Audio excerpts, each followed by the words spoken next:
because I think Goldust was only Dustin at one Rumble, and he was in a prelim match. That was the one where it was Dusty and Dustin versus $1 Million Man and Virgil. Wasn't and when he, Virgil turned face. Wasn't he Tafka Goldust in 99? 98, he was doing the artist formerly known as. And the artist? Yeah. Okay. And he was in the opening match with Vader, and then was in the Rumble later. He was like one of the last guys in. But he was still technically Goldust, but he was like wearing blue. And he was wearing blue. He was Blue Dust. Yeah.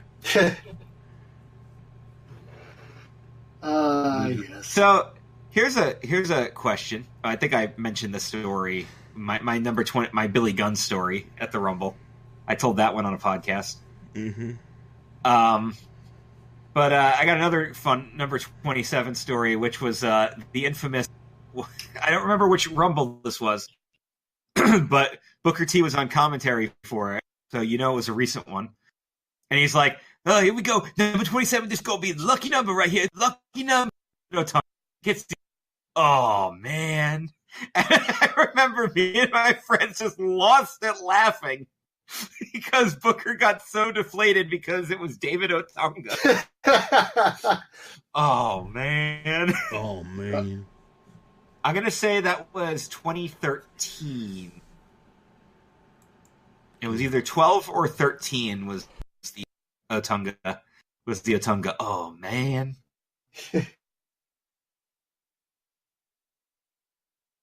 Was when he did the Nexus spot, CM Punk.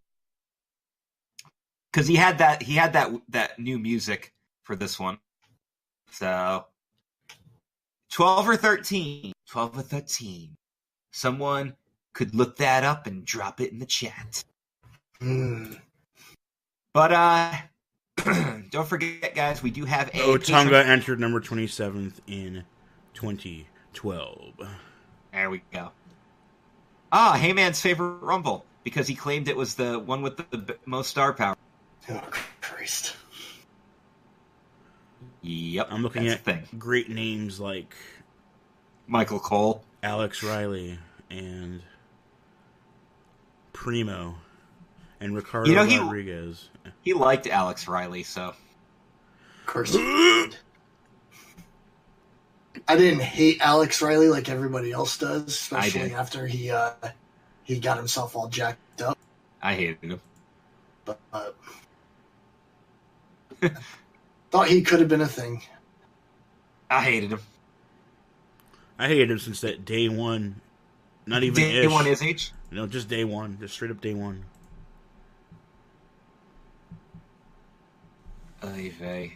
So, we do have a Patreon.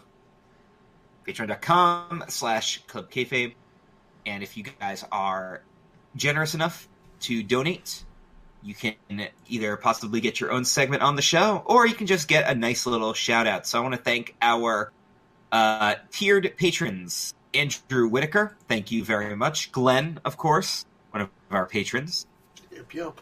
Jeff Trelowitz, published author, Cinefan podcast host, and of course Jay Winger, who is cashing in his right to have his own segment show called The Positivity Zone. We talk about something positive, and we're going to keep that pro wrestling theme going for the Positivity Zone and push it over to Glenn, who's got something pro wrestling to discuss with us. Yeah, so I might have told this story before, but basically, it's kind of like where my love for pro wrestling began. Just for the sheer fact that I couldn't think of anything else to be positive about today. Oh, Lord. So, it's been a rough FIBA's event. It's been a rough week. So I figured I would talk about that just for this. So basically, I've basically claimed to be a fan my entire life, which is mostly true. I've been a fan since 1984, so I was 4 years old when I was alive. Since when I got sat down and watched my first wrestling show. I was at my grandparents' house, and my Uncle Bob, he was a big wrestling fan. He sat me down on it was like a Saturday afternoon or Saturday evening. It was whatever, I can't remember the name of the show. It was whatever WWF used to do before they did Superstars. I don't remember what the title of the show was or anything like that. Yeah, it was a show it was a syndicated show. It ran from like the late 60s or early 70s all the way until 86. And then they changed it to Superstars, and then Sunday was Challenge, and et cetera, et cetera. But I just remember I remember getting sat down, and I was enthralled with wrestling, like what was going on TV. Two guys beating the crap out of each other. And being a kid, you know how kids love watching people get hurt.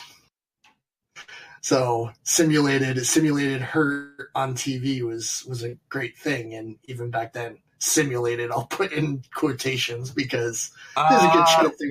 Were you thinking of All American Wrestling? It could have been. It very well could have been. That was the predecessor to Tuesday Night Titans. 11 a.m.s on Sundays. Okay, it could have been that. It very well could have been that. Because it would have been a weekend when I would have been at my grandparents' place, for sure. But yeah, so he sat me down. I just remember, I don't even remember who was on that week. I don't remember anything like that. I just remember watching that and being completely enthralled with what was going on. And from there on out, it was like, yep, I watched WrestleMania 1, or, had WrestleMania 1, and I've seen every WrestleMania 6, all the major pay-per-views on their inaugural years. It's been a wonderful, wonderful thing. And I've actually never given up on wrestling. It is many times as I've said I've wanted to, was going to, because things got boring or whatever. It was just a staple in my life.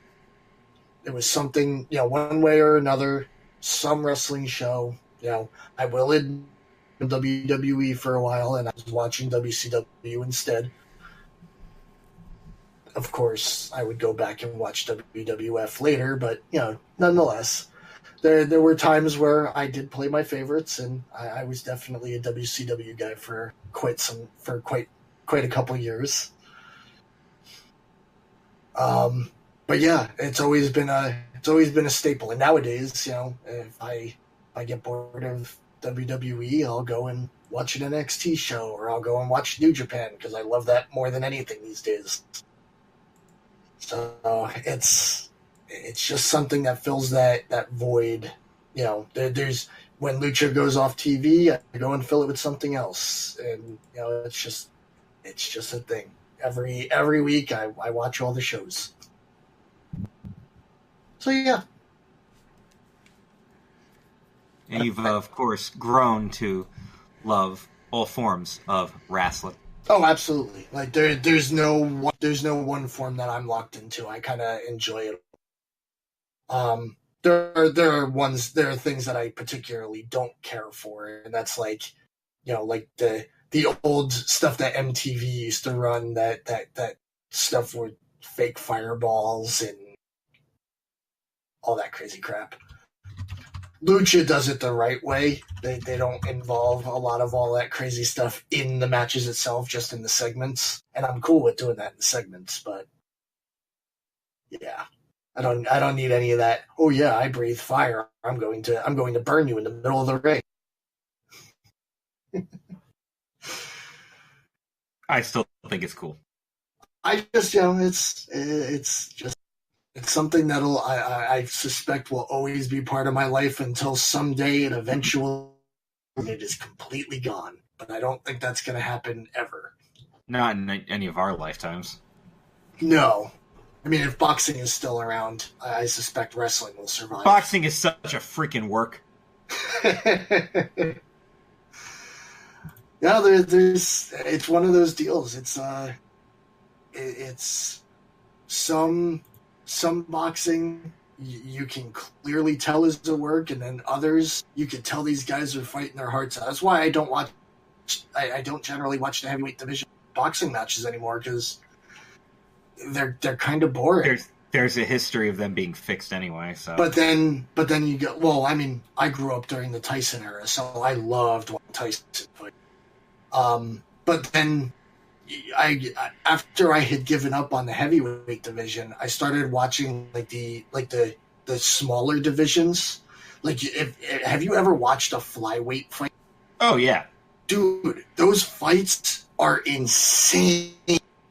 Those guys will, like a heavyweight fight, you might see 300 punches thrown throughout the entire 12 rounds. On a flyweight fight, you could see over 1,000 punches thrown in one round. Like, holy fuck!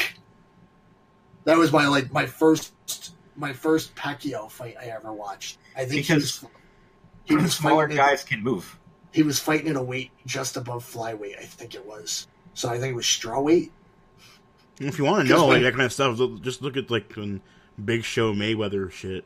When Big Show was gave him the free shot, and he punched him 5 times before he could sell the first punch. Yeah. But you watch those smaller guys and the guys that aren't fighting for the top of the card. Those fights, I don't think are even close to fixed. They're fighting their hearts out. Those guys at the top, they're all crooked. They're all freaking criminals. You know what else is a work? The NFL. Football's a work. It certainly can be at times. I saw some pretty good booking last weekend. I'm sure we're going to see some more tonight. Tomorrow. Well, they're both tomorrow, I think. So, I've heard a rumor that Tom Brady's booked to go over this year. Fucking I'm hoping Kansas City. Not that discussion. Is it just that kind of shit just needs? It's over. That's all right. I root for the jobbers of the NFL, the New York Jets. And they be jobbers with their new high as fuck coach. Somehow your freaking jobbers managed to beat my freaking jobbers in the freaking draft this year. Your jobbers are moving cities. Yes, they are, and I am more than happy about that. And if y'all can't figure out who Glenn's team is, it's the Raiders. Yeah, just in case somebody's like, who's moving cities this year? Everyone. Just remember, for 25 years, there was no team in LA, and then in 1 year, there's 2. Yep. You know, it's going to be great if the XFL comes back and you find out that it's actually not as freaking booked as the NFL. You're like, really? The Vince thing is more legit? Guarantee you, I think it's already more legit, and they have 0 players in the league. Zippo. Well, I'm looking forward to that, to the things. And speaking of something positive, this would be a good time to throw this out here, and this will also prove who actually listens to the show the whole way through. I got something positive to say about wrestling. Being in the wrestling business has been a huge positive influence on my life, and I am very happy and excited to announce that a week from today, I will be making a return to a wrestling promotion. Ironically, to a promotion I've never worked for, but a promotion that I am associated with from my day one age. Backbreakers Entertainment, which is the promotion that spawned from the Backbreakers Training Center up in the Scranton-Wilkes-Barre area of Pennsylvania. They are going to be doing a show coming up. I'm actually trying to pull up the poster, not on my phone, but the actual poster on my screen here. The show will be Saturday the 26th. It will be held at... one thing I always hate about indie posters is how small that font is. A town called Archbald. I don't know where that is. I know it's in the Scranton area. Google it. GPS it, because trust me, I have no idea. I'm going to follow my GPS till I get there. But look for a certain announcer to be present, and also look for talents of Backbreakers Entertainment, including, but not limited to, Justin Andy Header, Coach Calvin Carver Cross, Adina Steele, Trevor Trudeau, Demetrius Raid, Matt Turner, their champion Aaron Roxas, Rod Wilder, Cyrus Mars, Jack